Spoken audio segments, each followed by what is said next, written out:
लागलं? हे बाबा चल चल चल डॉक्टरकडे चल. एवढं कसं? बाप रे, ओ माय गॉड, शी एवढं कापलं ते.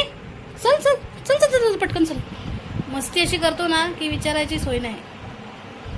तर तुम्ही बघितलं आमचं हे हलकट मला काही जगू देणार नाही शांततेत. काल सायकल घेऊन गेला आणि पडला, पायामध्ये घुसलेत दगड. आता मी म्हटलं दाखव रे, जरा एक व्हिडिओ घेते आणि दाखवते. तो मला दाखवूच देत नाही. तसंच मी उचललं त्याला, नेलं डॉक्टरकडे आणि मलमपट्टी करून आणली.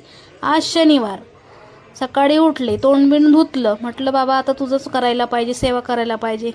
उठली सकाळी, फ्रेश झाले आणि नंतर चाय वगैरे बनवायला घेतला. चायशिवाय आपल्याला काय काम सुचत नाही. चाय हा पाहिजे, ते पण आलं घालून. एक नंबर असा मस्त चहा, कडक चहा बनवला, पिला आणि मग नंतर आंघोळ वगैरे करून घेतली. आणि रिदिशा मॅडमला इकडे खोकला झाला आहे खूप, म्हणून तिला औषध वगैरे चेक करत होती. आणि तिला औषध देऊ की नको, कारण डॉक्टरला